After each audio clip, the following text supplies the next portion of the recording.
દીપાલી ઇનામદાર સાથે આપણે આજે મુલાકાત કરવાના છીએ. એવી કઈ ક્ષણ હતી કે જ્યારે તમને એવું લાગ્યું કે ના મારે લોકો માટે કંઈક કરવું છે?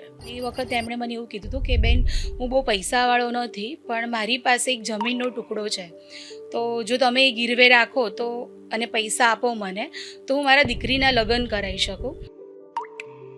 તો મારી સમૂહ લગ્ન કરાવવાની શરૂઆત ત્યાંથી થઈ હતી. એવું કોઈ સપનું છે કે તમને એમ લાગે કે હા તમારા ફાઉન્ડેશનમાં આટલા પ્રકારના કામ થવા જોઈએ?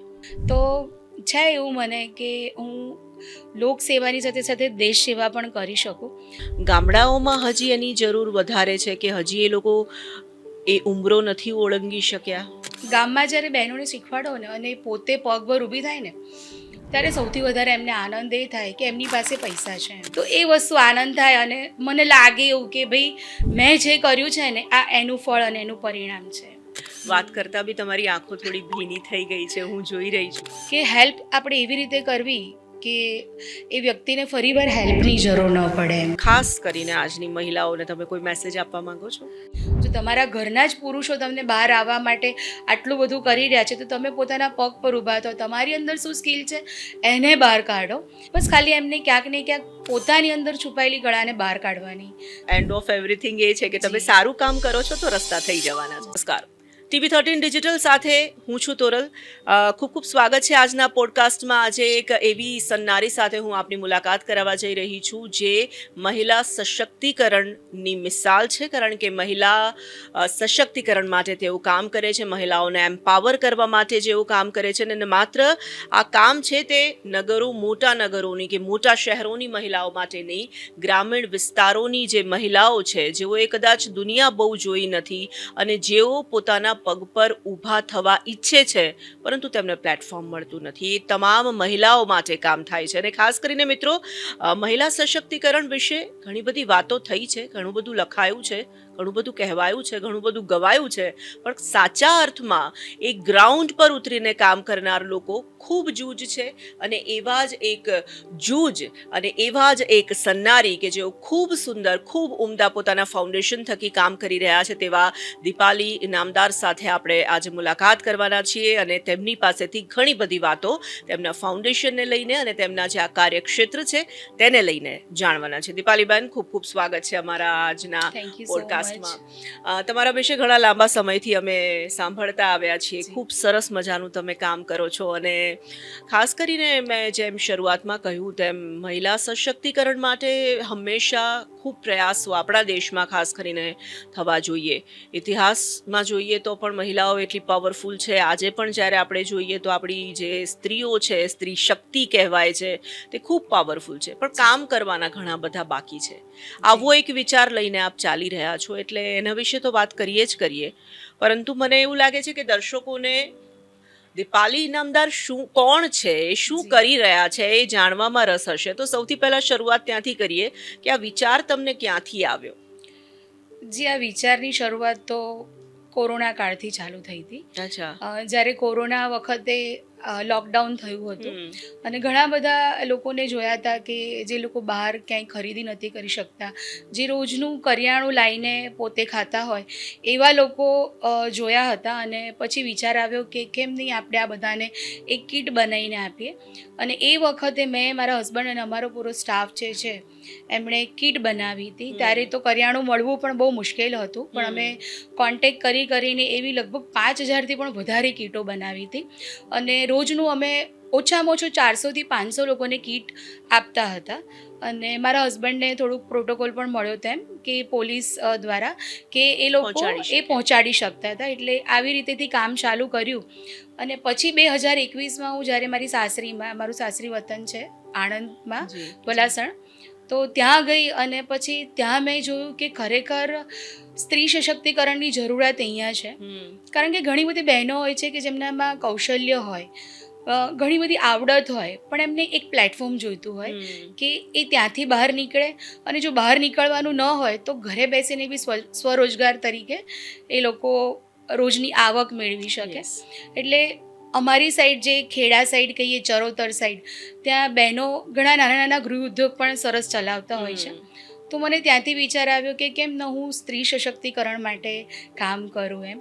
અને પછી ધીરે ધીરે બધી બહેનો સાથે જોડાતી ગઈ, બહેનોને મળતી ગઈ, બહેનો સાથે વાત કરું કે તમને શેમાં ઇન્ટરેસ્ટ છે, તમને શું લાગે છે કે આપણે શું કરવું જોઈએ, તમને કોઈ એવું કૌશલ્ય આવડતું હોય અને આપણે એ શીખવું હોય અને તમે સ્વરોજગાર તમારા પગ ઉપર ઊભા થઈ શકો. તો ઘણા બહેનોએ બધું અલગ અલગ કીધું કે બેન અમે અહીંયા અમારા ત્યાં બ્યુટી પાર્લર નથી, તો ઘણીવાર અમારે ખાલી આઈબ્રો કરાવવી હોય કે કશું પણ કરાવવું હોય તો છે આગળ કે અડધો પોણો કલાક આગળ જવું પડે. તો મને વિચાર આવ્યો કે આપણે બ્યુટી પાર્લરની તાલીમ આપીએ. ત્યારબાદ મેં સીવણની તાલીમ આપી. હવે તો મહેંદી માટે તમને ખબર જ છે કેટલો બધો ક્રેઝ હોય છે. મહેંદીની તાલીમ, પછી હેર કટિંગ, મેકઅપ કેવી રીતે કરવાનો, કેવી રીતે ગ્રૂમિંગ પોતાને કરવાનું, આ બધી જ તાલીમ મેં બહેનોને આપી. અને મારા ફાઉન્ડેશનમાં ઘણી બધી બહેનો જેમણે તાલીમ લીધેલી છે એ અત્યારે ઘરે બેસીને પોતાના વ્યવસાય કરે છે.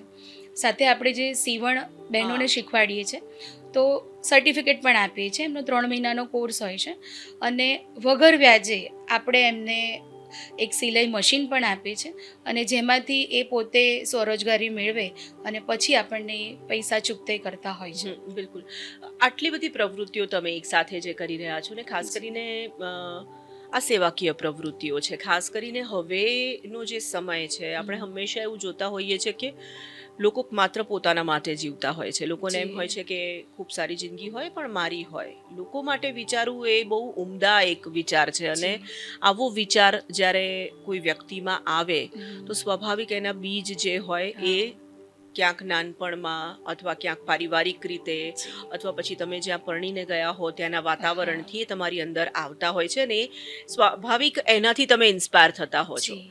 દીપાલીબેનને જ્યારે પૂછવામાં આવે તો તમે થોડા ફ્લેશબેકમાં જાઓ કે તમારું જે બાળપણ હતું અથવા તમારી સ્કૂલિંગ હતી, તમારા પેરેન્ટ્સ કે પછી તમારા લગ્ન પછીનું તમારું જે આખું વાતાવરણ, એવી કઈ ક્ષણ હતી કે જ્યારે તમને એવું લાગ્યું કે ના મારે લોકો માટે કંઈક કરવું છે? એવી ક્ષણ એક હતી કે જ્યારે 2021માં મારા દીકરાની જન્મ હતી અને અમે લોકો અમારા વતનમાં ગયા હતા. અને ત્યારે એવું થયું કે એક ભાઈ, એમને ખબર પડી કે આ બેન આટલું સારું કામ કરે છે, તો ત્યારે એ આવ્યા મારી પાસે અને એ વખતે એમણે મને એવું કીધું હતું કે બેન હું બહુ પૈસાવાળો નથી પણ મારી પાસે એક જમીનનો ટુકડો છે, તો જો તમે એ ગીરવે રાખો તો અને પૈસા આપો મને તો હું મારા દીકરીના લગ્ન કરાવી શકું. અને એ વાત મને ટચ થઈ ગઈ અને પછી મને એમ વિચાર આવ્યો હતો કે જે અમે લોકો સમૂહ લગ્ન કરાવીએ છીએ તો મારી સમૂહ લગ્ન કરાવવાની શરૂઆત ત્યાંથી થઈ હતી. અને આ અમે 3 વર્ષ સમૂહ લગ્ન કર્યા છે. લગભગ અમે અત્યાર સુધીમાં 100 સમજો ને દર વર્ષે 51 દીકરીઓના સમૂહ લગ્ન અમે કરાવતા હોઈએ છીએ. 153 દીકરીઓને અત્યાર સુધી અમે પરણાવી છે.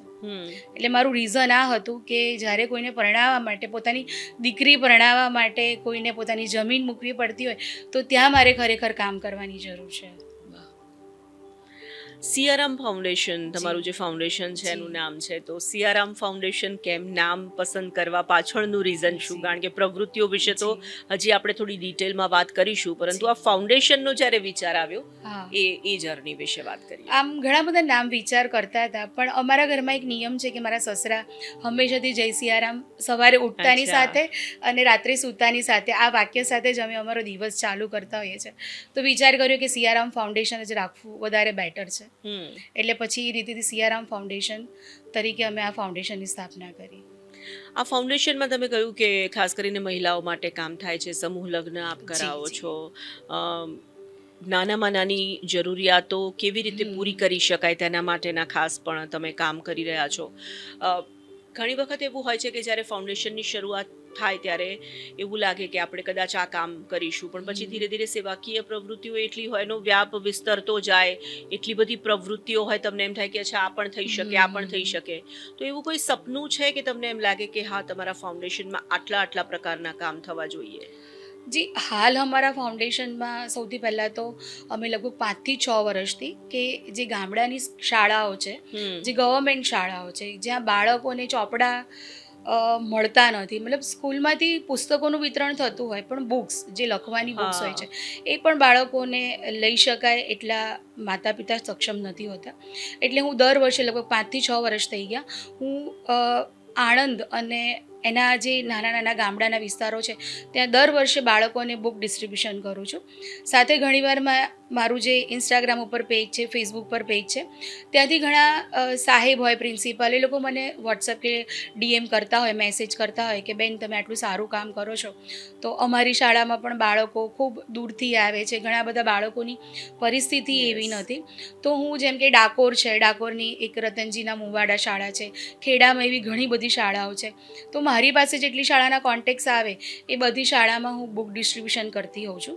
અને જે અમારા ગામની શાળાઓ છે જેમાં ઘણા બાળકો એવા છે કે ભણવામાં ખૂબ હોશિયાર છે પણ એમના મા બાપની ક્યાંક આર્થિક પરિસ્થિતિ એવી હોય કે એ લોકો 8 ધોરણ પછી આગળ નથી ભણી શકતા. તો એવા બાળકોને મેં અડોપ્ટ કરેલા છે. લગભગ એવા 7 થી 8 બાળકો છે કે જેમને હું ભણાવવાનો ખર્ચો ઉઠાવું છું. અને એની સાથે જ 2 દીકરીઓ એવી છે કે જેમના મા બાપ નથી અને એ એમના કાં તો કાકા કાકી સાથે રહેતા હોય કાં તો દાદા દાદી સાથે રહેતા હોય. તો એમનો જે ખર્ચો હોય એઝ અ ડોટર તરીકે તમે સમજો છો કે કેટલો ખર્ચો હોય. તો એ રીતેથી હું એમનું ભરણ પોષણ કરતી હોઉં છું. એમ કેટલા બધા લોકોને આપ રોજગારી આપો છો કે કેટલા બધા લોકોને આપ પરિવારનો એક સહકાર આપો છો. તો સ્વાભાવિક ઘણા બધા લોકોને જ્યારે મળવાનું થાય, જ્યારે કોઈ દીકરીને માતાનો પ્રેમ મળે, કારણ કે સૌથી વધારે તો ઇમોશનલ વાત એ જ હોય છે કે જ્યારે જેનું કોઈ નથી અને કોઈક હાથ પકડે છે, ખૂબ મોટી વાત થતી હોય છે. જ્યારે તમે આવી રીતે દીકરીઓને અડોપ્ટ કરો છો તો કોઈ એવો અનુભવ છે જે તમને અત્યારે યાદ આવતો હોય? કારણ કે અત્યારે વાત કરતાં બી તમારી આંખો થોડી ભીની થઈ ગઈ છે, હું જોઈ રહી છું કે તમે થોડા ઇમોશનલ થઈ ગયા છો.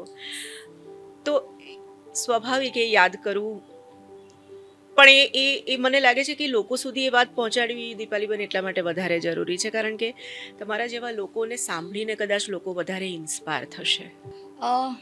ગામમાં જ્યારે બહેનોને શીખવાડો ને અને પોતે પગભર ઊભી થાય ને ત્યારે સૌથી વધારે એમને આનંદ એ થાય કે એમની પાસે પૈસા છે એમ.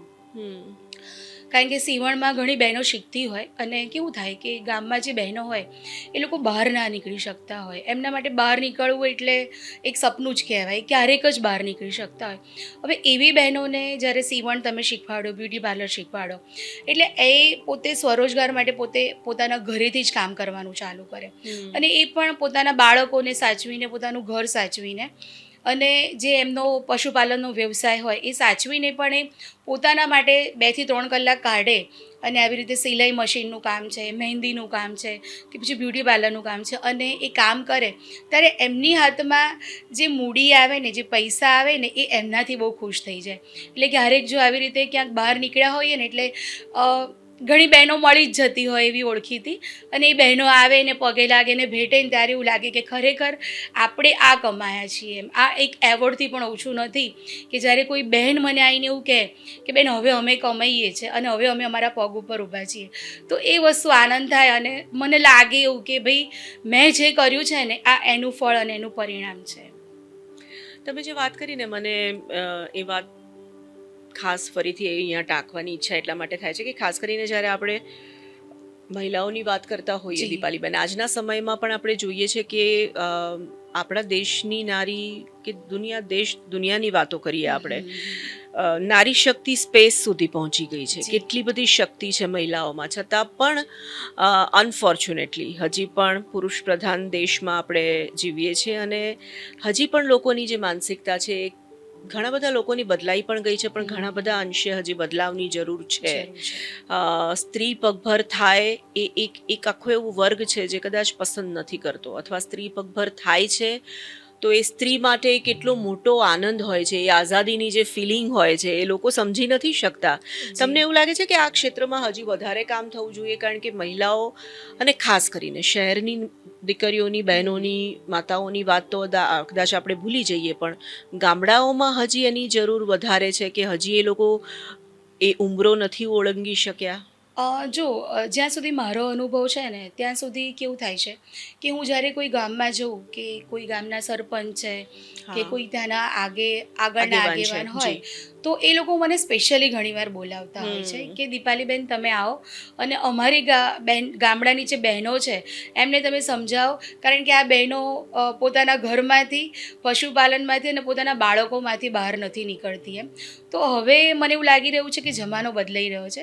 હવે માણસો પણ એવું ઈચ્છે છે કે અમારી જે સ્ત્રીઓ છે એ અમારી સાથે ખભા મેળાવીને કામ કરે, કારણ કે તમને ખબર છે કે અત્યારે બધી જ રીતેથી આપણે કેટલા ફાસ્ટ થતા જઈએ છીએ અને દરેક માણસો પણ જ્યારે ગામમાં સરપંચ છે જેમ કે એ બધા જ મને બોલાવીને એવું કહેતા હોય કે તમે અમારા ગામની બહેનોને થોડીક શિક્ષિત કરો, થોડીક એ પગભર થાય, ત્યારે મને આનંદ થાય અને ત્યારે હું દરેક ગામમાં આવી રીતે એક બધી બહેનોને એકત્રિત કરીને પૂછતી હોઉં કે તમારે શું કરવું છે.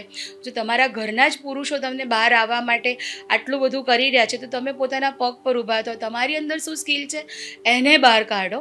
એટલે આવી રીતે આપણે જાણીએ છીએ કે અમુક ક્ષેત્રમાં ક્યાંક ને ક્યાંક મહિલાઓને અનુભવ થતા હશે, પણ મારી સાથે તો અત્યાર સુધી પોઝિટિવ જ અનુભવ રહ્યા છે. બહુ સરસ. તમારું ફાઉન્ડેશન જે છે, તમે કીધું કે આટલા બધા અલગ અલગ પ્રકારના કામ તમે કરી રહ્યા છો.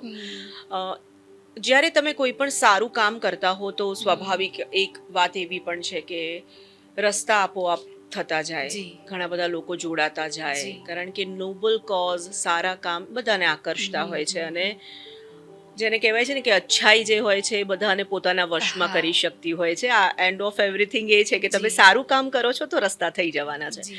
તમારું જે ફાઉન્ડેશન છે એમાં કેટલા કેટલા લોકો જોડાયેલા છે, જો તમે એના વિશે વાત કરવા માંગતા હો તો, અને એ આજે જર્ની કોરોના કાળથી જે તમે શરૂ કરી છે એ આટલા વર્ષોમાં કઈ કઈ કોઈ સંસ્થા જોડાઈ હોય, કોઈ એવા લોકો જોડાયા હોય, એ અનુભવ કોઈ શેર કરવા માંગો છો?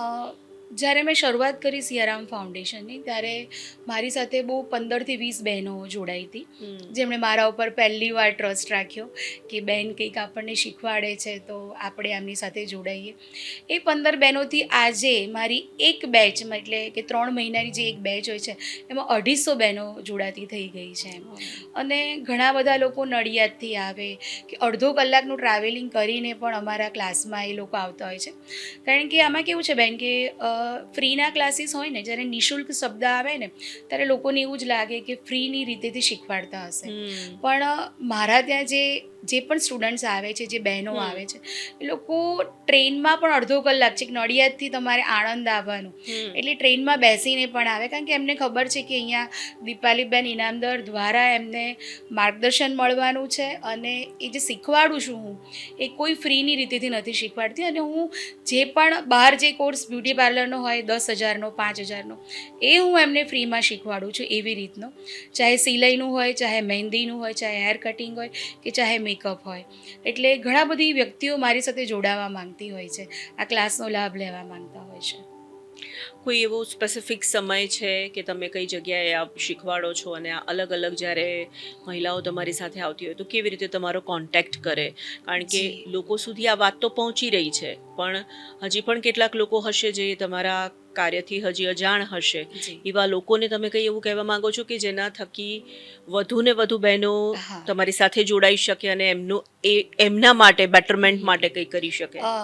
તો અત્યાર સુધી તો તોરલબેન મેં છે ને લગભગ 25થી 30 ગામડાઓ કવર કર્યા છે. અચ્છા, અચ્છા. તમે ગામડાઓમાં જાઓ? હા, એટલે અમારી ટીમ છે, અચ્છા. ટ્રેનરોની ટીમ છે, હા. જેમ કે સીવણની ટ્રેનરની ટીમ છે, મહેંદી માટે છે, બ્યુટી પાર્લર માટે છે. એ ટીમ આખી ગામડામાં જાય. એટલે એ લોકો કોઈ પણ ગામડામાં, એટલે કોઈ તમે હા. એરિયા આઈડેન્ટિફાઈ કરો છો? હા. કારણ કે મારે એને થોડું વધારે સમજવું છે ડિટેલમાં. જી. તમે આટલું સરસ જેમ કામ કે કરો છો હવે એટલે આપણે હા. આણંદમાં છીએ હા. તો આણંદની આજુબાજુના જેટલા પણ ગામડા છે, લગભગ 30-35 ગામડાઓ છે, હમ. તો એ ગામડામાં અમે એક 15 દિવસનો સર્વે કરીએ. દરેકને ઘરે જઈને મારી ટીમ જે હતી દરેકના ઘરે ઘરે ફરતી હતી અચ્છા. કે તમારે સીવણ, બ્યુટી પાર્લર કે આવી રીતે ફાઉન્ડેશન ચલાવે છે, તમને શેમાં ઇન્ટરેસ્ટ છે, તમે આ સ્કિલ શીખવા માંગો છો કે નથી માંગતા, તમે ઘરકામ શું કરો છો, ઘરે કેટલા બાળકો છે, આ રીતની બધી જ માહિતી લેતી હતી અમારી ટીમ. અને પછી અમે લોકો સર્વે કરતા હતા કે અહીંયા સીવણના ક્લાસીસ કરવા વધારે સારું છે, કારણ કે અહીંયા બહેનોને સીવણમાં વધારે ઇન્ટરેસ્ટ છે. એવી રીતે અમે 25થી 30 ગામડા કવર કર્યા છે અત્યાર સુધી. અને ત્યારબાદ હવે મેં મારું પોતાનું ફાઉન્ડેશન એક જ જગ્યાએ સ્થાયી કર્યું છે, કરમસદ આણંદમાં. બરાબર. અને મારું પોતાનું ઇન્સ્ટાગ્રામ ઉપર એક પેજ છે દીપાલી ઇનામદાર ઓફિશિયલ કરીને. હું બધી જ માહિતી, અપકમિંગ ક્લાસીસ અને કઈ કઈ ઇવેન્ટ્સ કરવાની છે બધી જ માહિતી હું એના ઉપર મૂકતી શેર હોઉં છું. કરતા હો છો. અને Yes. એવી જ રીતે દરેક વ્યક્તિ મારી સાથે જોડાતો હોય છે. તો તમે જેમ કીધું કે તમે અત્યાર સુધીમાં 20 થી 25 જેટલા ગામડાઓ કવર કર્યા છે, 25 થી 30 જેટલા 25 થી ગામડાઓ. 30 જેટલા ગામડાઓ કવર કર્યા છે, એટલે ઘણા બધા લોકો સુધી તમે પહોંચ્યા છો.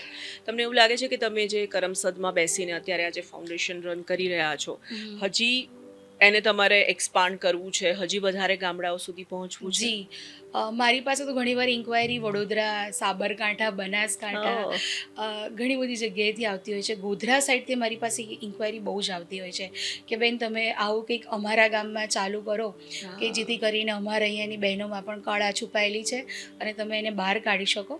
પણ એટલું બધું હું બહુ દૂર વિસ્તારી નથી શકતી, પણ મારી ઈચ્છા ખરી કે જો હું કોઈ મારી સાથે જોડાતું હોય અને દરેક ગામોમાં સિયારામ ફાઉન્ડેશનની સ્થાપના થાય તો એ તો બહુ જ સારી વાત છે કે બધી બહેનો આનો લાભ લઈ શકે એમ. બિલકુલ. ખાસ કરીને કોઈ એવું ડ્રીમ છે, તમે હવે એ જે માર્ગ પર નીકળ્યા છો, સેવાનું આખું રસ્તો છે અને જી. ઘણી બધી મહિલાઓને તમે પગભર કરી રહ્યા હા. છો, હજી આમ તમારા મનમાં હોય કે આ ફાઉન્ડેશનને મારે અહીંયા પહોંચાડવું છે કે મારે આ પ્રકારની પ્રવૃત્તિઓ કરવી છે, જી. એવું કોઈ વિચાર? એવું કેવું છે કે આપણે જેમ જેમ આગળ વધતા જઈએ ને એમ આપણને ખબર પડતી હોય કે આપણે શું કરવું છે અને શું નથી કરવું.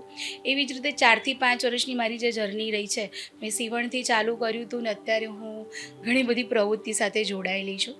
તો છે એવું મને કે હું લોકસેવાની સાથે સાથે દેશ સેવા પણ કરી શકું. જેમ આપણા વડાપ્રધાન શ્રી નરેન્દ્રભાઈ મોદીએ સ્ત્રી સશક્તિકરણ માટે આટલું બધું કરતા હોય તો જરૂરથી મારું પણ એક ફરજ બને છે. હું પોતે સ્ત્રી છું તો હું પણ બધી સ્ત્રીઓ માટે કંઈક કરું અને બધી સ્ત્રી મારી સાથે ચાલીને આગળ સક્સેસફુલ થાય એવું મારું એક ડ્રીમ છે કે મારા ફાઉન્ડેશનમાંથી ટ્રેનિંગ લીધેલી સ્ત્રીઓ પણ આગળ જઈને એક જે પોતાનું ડ્રીમ છે એ પૂરું કરી શકે, પોતાના પગ પર ઊભી થઈ શકે એમ. અને મારું હંમેશાથી એવું માનવું છે કે જ્યારે હેલ્પની વાત આવે ત્યારે કે હેલ્પ આપણે એવી રીતે કરવી કે એ વ્યક્તિને ફરીવાર હેલ્પની જરૂર ન પડે એમ. એટલે આપણે એને પગ પર ઊભા કરીએ ને તો એને ફરીવાર કોઈની પાસે હેલ્પ લેવાની જરૂર ના પડે. એટલે હું જનરલી મારો એવો વિચાર છે કે ફ્રીની વસ્તુ તમે આપો ને, ભલે તમે ફ્રીમાં એમને શીખવાડો છો પણ એમને એટલા પગભર કરો કે એ પોતાના પગ પર ઊભા થાય ને ફરીવાર એમને કોઈ બીજાની હેલ્પ લેવાની જરૂર ના પડે. અને તમે જે ફાઉન્ડેશનની વાત કરી રહ્યા છો, જી. કોરોનાના સમયમાં તમને જી. વિચાર આવ્યો ને તમે આખી આ પ્રવૃત્તિને કામગીરી શરૂ કરી, પણ એ પહેલા તમે શું કરતા હતા? એ વખતે તમારી પ્રવૃત્તિઓ શું હતી? કારણ કે જી. તમે જે કંઈ કરતા હતા કે દીપાલીબેનનું એક ફિક્સ રૂટીન હતું, એમની પોતાની એક જિંદગી હતી, એમાંથી તમે હવે તમારો મોટા ભાગનો તમારા જીવનનો સમય હા. લોકો માટે આપી રહ્યા છો. જી, એમાં કેવું છે એકચ્યુઅલી કે મારા સાસુ હતા એ પ્રિન્સિપલ હતા અને મારા હસબન્ડ સિંગલ ચાઇલ્ડ છે.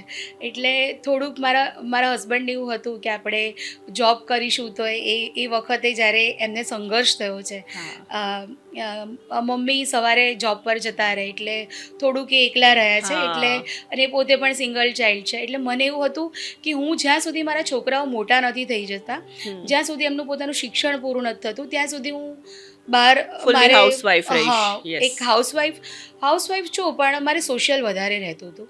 હું સમાજના આવા બધા ફંક્શન્સ છે ત્યાં મારા હસબન્ડનું થોડું ઘણું હતું એટલે ત્યાં આવવા જવાનું મારું કન્ટિન્યુ હતું. પણ મારે જ્યાં સુધી મેં મારી દીકરીને એક મારું ડ્રીમ હતું કે મારી દીકરીને ડૉક્ટર બનાવીશ અને મેં મારી દીકરીને ડૉક્ટર બનાવી દીધી અને પછી મને એવું થયું કે હવે હું ફૂલ ટાઈમ આમાં આપીશ.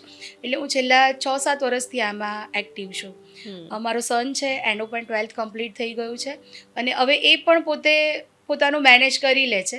એટલે હવે મને એવું લાગે છે કે મારે સમાજ સેવા, દેશ સેવા આ બધામાં થોડોક ટાઈમ આપવો છે. પરિવારનો સપોર્ટ કેવો રહે છે?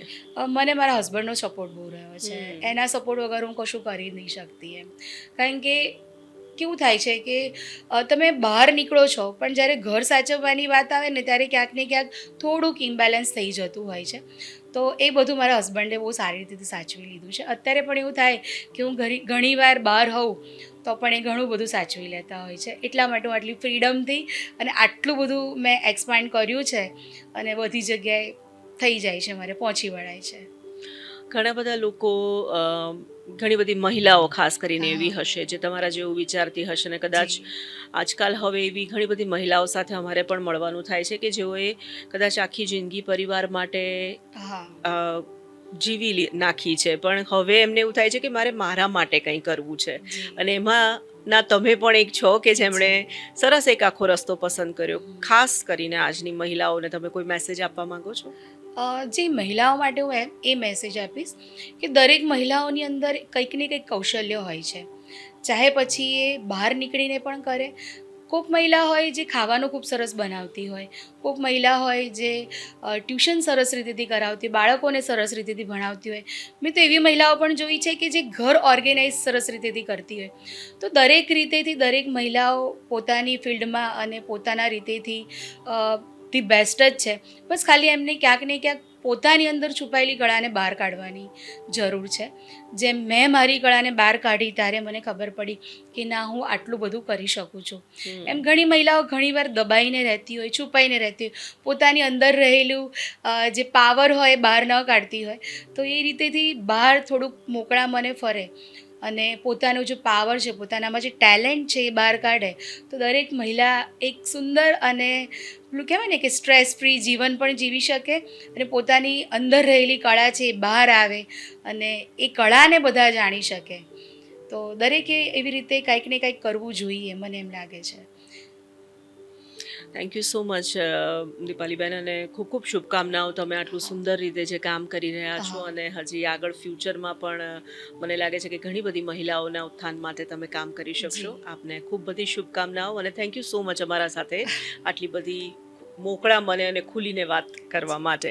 તો દર્શક મિત્રો, આજે એક 21મી સદીની જે સન્નારી છે તેની સાથે આપણે મુલાકાત કરી રહ્યા હતા. દીપાલી નામદાર એક એવું નામ કે જે મહિલાઓ માટે કામ કરે છે. પરિવાર અને સમાજ સેવા આ બે એવા પાસા છે કે જેને એક સાથે લઈને ચાલવું એ ખૂબ મુશ્કેલ હોય છે, પણ એ કરી બતાવ્યું છે દીપાલીબેને. આવા જ કેટલાક ઇન્ટરેસ્ટિંગ વાતો માટે, ખાસ કરીને આવી મહત્ત્વની જે NGO ચાલે છે કે ફાઉન્ડેશન ચાલે છે, એવા તમામ લોકો જે ચલાવી રહ્યા છે એવા લોકો સાથેની વાતચીત માટે, સમાચારો માટે, જાણકારી માટે અને નવા જેને કહેવાય કે અલગ અલગ ક્ષેત્રના અનુભવો માટે આપ જોડાયેલા રહેજો TV13 સાથે. મને અત્યારે રજા આપશો. નમસ્કાર.